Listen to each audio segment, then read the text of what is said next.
Bonjour frères et sœurs et bon dimanche à vous. J'espère que vous avez passé un agréable week-end. Le thème que nous allons développer ce matin est intitulé Comment avoir la paix de Dieu? Comment avoir la paix de Dieu? La paix en Dieu vient du mot hébraïque shalom, qui signifie bien-être, bonheur, confort, salut. La paix de Dieu est un état de tranquillité, un état de quiétude. La paix de Dieu nous permet de traverser des moments de trouble, de peur, d'angoisse, tout en restant dans la confiance, dans l'assurance, tout en restant imperturbable, indéboulonnable, peu importe les situations ou les épreuves qui se dressent devant nous. La vie n'est pas toujours un long fleuve tranquille. Et celui ou celle qui s'est attaché à Dieu, celui ou celle qui est lié à l'Éternel, même au milieu de la tempête, même quand tout espoir s'estompe et que tout le monde nous délaisse, nous abandonne, notre conscience sera tranquille. Nous garderons la paix. En traversant des situations pénibles, une paix intérieure nous envahira. Nous serons plus légers, comme si quelqu'un d'autre portait nos fardeaux et nos chaînes. La sécurité sera avec nous. La paix de Dieu est un fruit de l'Esprit. C'est un signe spécifique, un signe par excellence que le Saint-Esprit habite en nous. Celui ou celle qui reçoit la paix de Dieu est lucide. Il regarde en toutes circonstances vers Dieu. Son cœur est plein de tendresse, plein d'amour. Ce dernier ne se laisse plus conduire par les émotions, par la colère. Et chacune de ses prises de décision est éclairée à la lumière de la volonté de Dieu. Il vit selon l'option préférentielle de Dieu. D'ailleurs, l'Écriture déclare dans Jean 14, le verset 27, je vous laisse la paix, je vous donne ma paix. Je ne vous la donne pas comme le monde donne.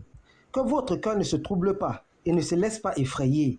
La paix de Dieu est toujours complète. Elle impacte chaque domaine de notre vie. Elle nous apporte bien-être, assurance et réconfort. Elle nous fait prospérer à tout point de vue. La paix de Dieu va au-delà de notre compréhension. Elle est la pratique de la parole de Dieu. Elle est le point de départ d'une relation rétablie entre Dieu et ses enfants que nous sommes. La paix de Dieu est le résultat de notre attachement à Dieu. C'est le résultat de sa grâce pour notre justification par le pardon de nos péchés. Car sans la grâce de Dieu, nous sommes séparés de Dieu et dispensés de sa paix. Il est donc indispensable que nous soyons réconciliés avec Dieu, que nous soyons en osmose et santé avec notre Créateur. Il est donc indispensable que nous ayons établi avec le Tout-Puissant une relation conforme à sa volonté, conforme à ses commandements, une relation s'appuyant sur sa parole écrite. Avoir la paix de Dieu, c'est fonder son assurance sur sa parole, c'est mettre en pratique la pensée écrite de Dieu. Pour avoir la paix de Dieu, frères et sœurs, qui surpasse toute chose, nous devons nous humilier devant Dieu et faire mourir nos passions intérieures. Nous devons ainsi abaisser nos passions intimes, nous devons abaisser le feu de nos désirs et mettre en sourdine les conflits du quotidien. D'ailleurs, Jacques 4, le verset 1 déclare, d'où viennent les luttes et d'où viennent les querelles parmi vous? N'est-ce pas de vos passions qui combattent dans vos membres? Pour recevoir la paix de Dieu, nous devons avoir pour antidote le pardon. Pardonner à autrui nous libère toujours et permet au Tout-Puissant de mieux nous écouter, de mieux nous impacter de sa présence.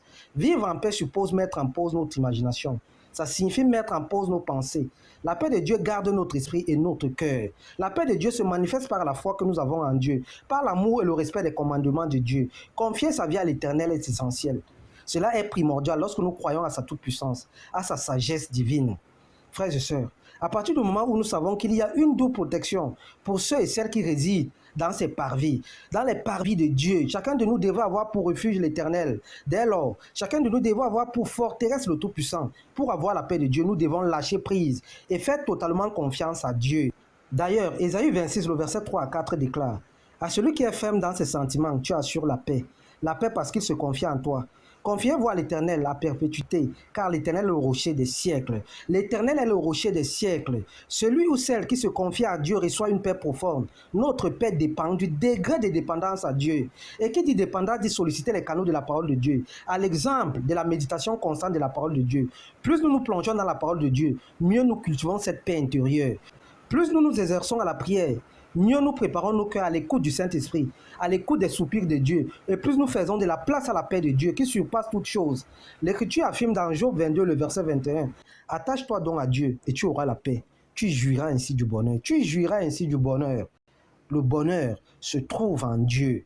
Dieu nous a créés afin d'avoir une relation réelle avec lui. Cependant, ce sont nos crimes qui mettent un pont, une séparation entre Dieu et nous. Ce sont nos péchés qui nous cachent de la gloire de Dieu. Ce sont nos péchés qui nous cachent de sa face divine. Frères et sœurs, recherchons la face de Dieu et nous aurons la paix.